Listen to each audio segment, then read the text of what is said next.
Okay. Good morning, everyone. And I'm very excited to have my own personal husband with me on an interview today. And he's going to talk to us a little bit about supplementation, about omega-3 in specific. And I think, Dion, I think you should introduce yourself maybe and give a little bit of background and where your love comes from for supplementation, everything that led to you liking to go into supplements and give people the real truth about that. So if you could maybe start with that, that would be great. Okay, good morning. Strange speaking to your wife over a Zoom meeting, but we are in different locations. We're not sitting in the same house. She works in another office. And my office is very, let's just say, dear mekaar in Afrikaans. If you're not Afrikaans speaking, I'll translate later. I don't know what it is in English. So my love for research basically comes from the fact that I'm a scientist. I'm a professor in chemistry at the University of the Free State. I've been with the university since 1991 when I started my MSc studies. I was then appointed as a lecturer. And that's where I actually met Karen at university. She was still studying. And not in my classes though. Just have to say there was no funny business going around. And we got married in around 94. And you know, as a scientist, I always wanted to know what's in stuff, and I want to understand why certain things happen. So it's always been in the back of my mind to look at supplements because it's so poorly regulated. Those years it's still these days, and I'll maybe touch on that a little bit later. But then we were blessed with 2 boys initially, and we have now a third one. It came much later. And these guys both were, the one was premature, and the other one, Henry, was really sick at birth, and he was in hospital for a long time and long periods of time. So I really started to look at other ways to also, you know, boost immune system. And later on, when we found out that they both have ADHD, it actually became, you know, more important for me to find out what I can do from my side to help them. And that is research, looking at what is available out there. So that's I think the main driving force has been, you know, the last 15, 20 years has been to find ways to help the guys. So I've looked at everything from diet right through to supplements. And of course, the medication as well, because I know it's a big thing for many people. And I guess we're going to talk about that, Karen. Yeah, so that's it. It comes from trying to help my kids and a natural born inquisitiveness. And I think throughout the years, for those of you that has been following us for a while, is that we truly hated, if I can call it that people are being thrown with fantastic products with empty promises. Dion always says, you know, people are throwing good money after bad supplements. And I think that's the main thing as well, is that you want to educate parents and people on choosing what's the better choice. And I think that's the important thing, is to get the right information out there, because we are flooded with so many lies, if I can call it that. For sure. Your sister is not really basically hiding there, you know. Don't worry. She's trying to. Don't worry. She's not hiding. Well, that's good. Don't worry. Anyway, yeah, no, you see, that's a very big point to make, and people need to understand this, is that supplements, vitamins aren't regulated like normal medicines. So basically, and it's very poorly regulated in South Africa. On top of that, there's basically, you can basically say what you want and get away with it. That's why you'll find, you know, products on the internet that make huge promises, you know, from curing ingrown toenails right through to curing your cancer, stage 4 cancer. You're lying in the ICU and they still think they can fix you. And that really annoys me a lot. There's no such thing as a fast cure or a super pill or something like that. If there was, we all would have been taking it.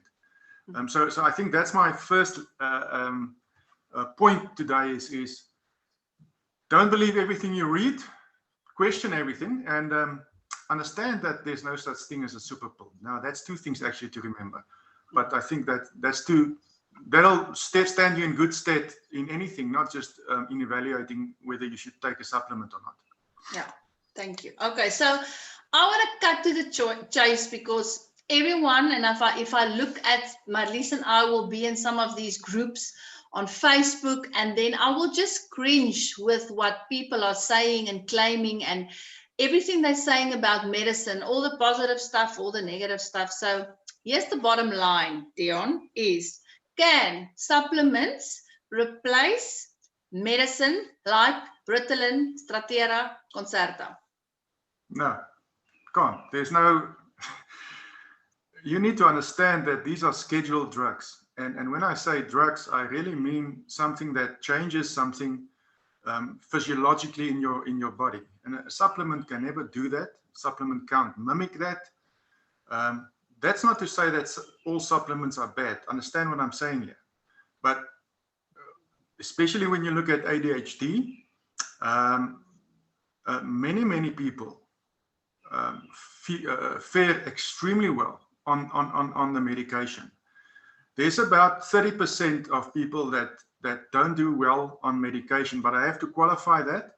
Those 30% of them, many of them, do perform poorly on the supplement because it's stuff like the mother forgets to give pills to the child, or they take it away over weekends or holidays, and they do things like that. So they self-medicate actually. So then you get poor performance of the drug as well.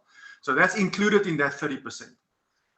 Most people will find a benefit, if they have ADHD, of course, from using some of these drugs under evaluation of somebody that with a medical degree that studied in this direction of, in the case of children, neurological pediatrician, somebody like that. Somebody that's really, I wouldn't take my Kia, it's a car I love, but I wouldn't take it to a backyard mechanic because he hasn't got the computer system and everything to check what can go wrong with my car.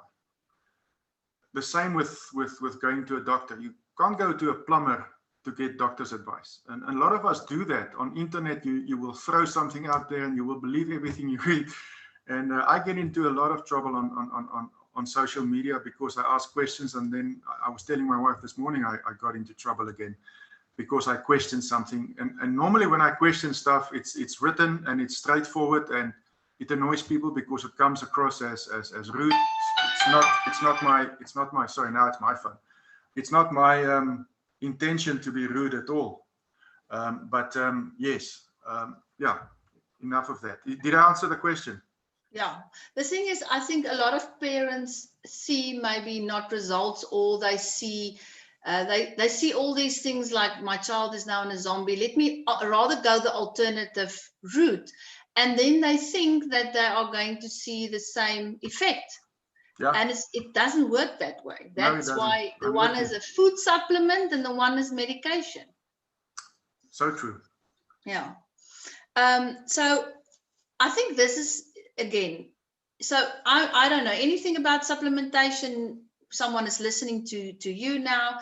Now I go to Clicks or I go to Dischem, and there's like 100 different omega-3s on the shelf. How do I decide as a parent? Because normally what we do in these places, you get like 2,000 pills for $49.99 or whatever, and then you go for that one. So what advice can you give people with regards to going to look for something that's good quality? What are the stuff to look for and what are the stuff to avoid?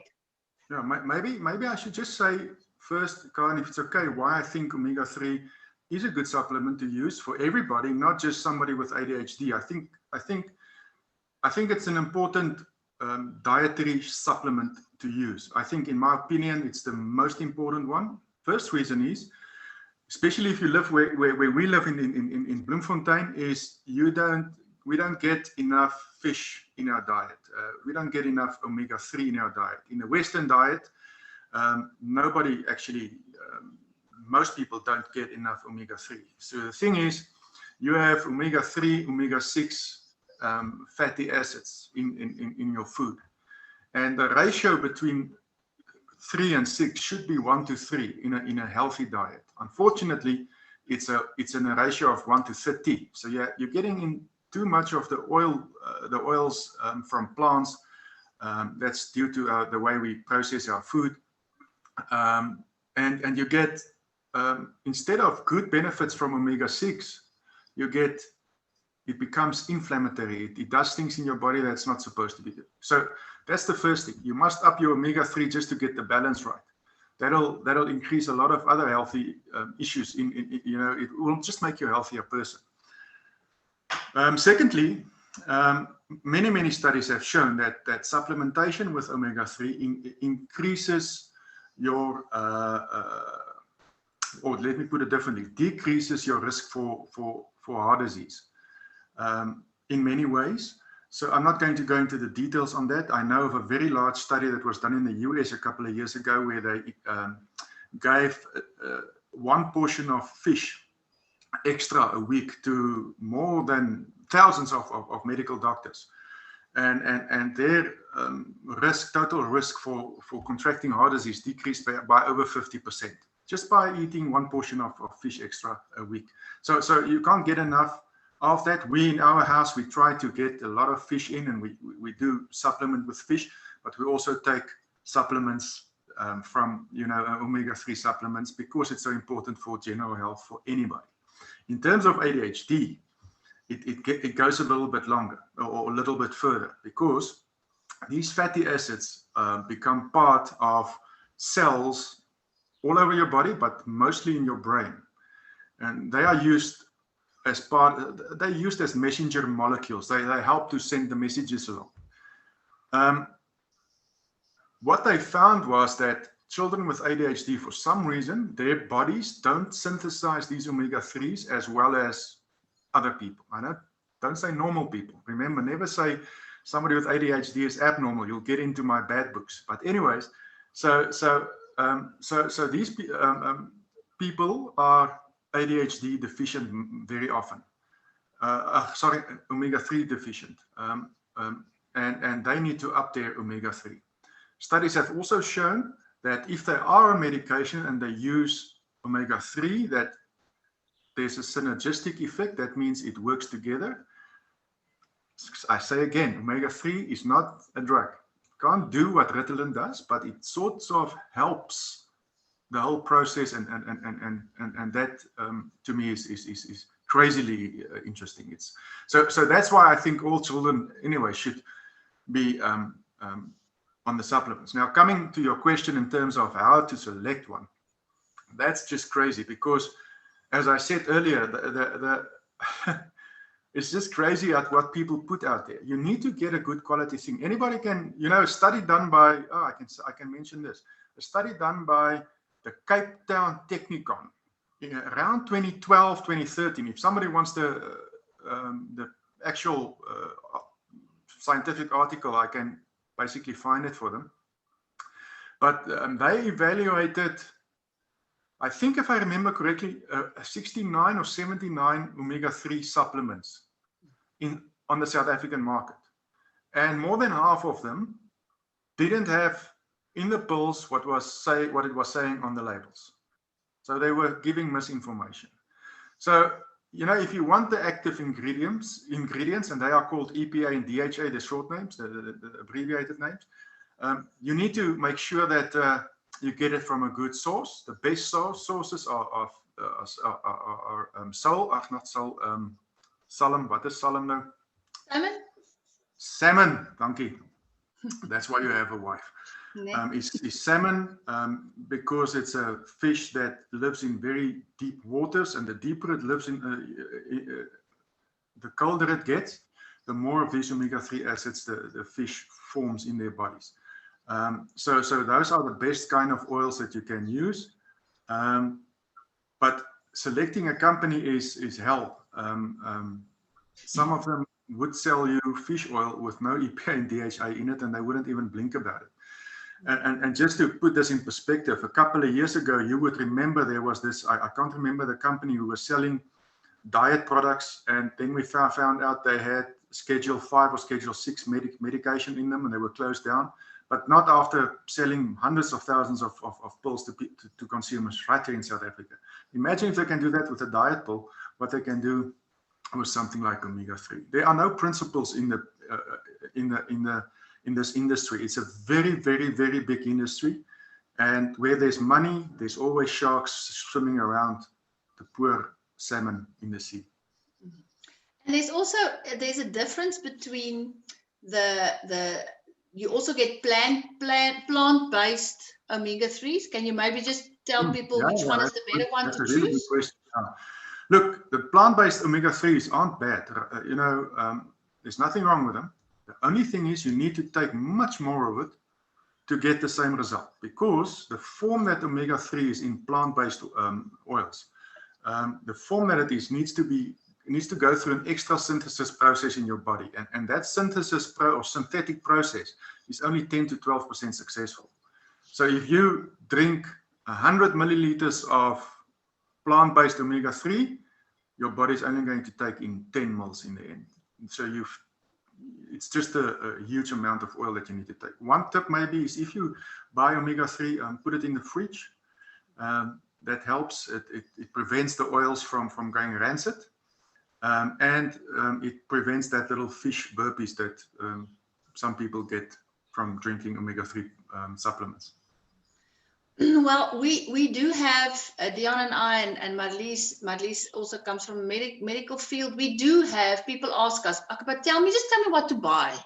So we do have some preferences, and we will list them. But what I want to invite everyone to, you will see that we have got a new ADHD support group. I will put the link in the caption. And Dion, there's a question in there already for you with regards to supplementation. So if there's anyone out there that wants to know, I'm taking this. Dion loves doing this.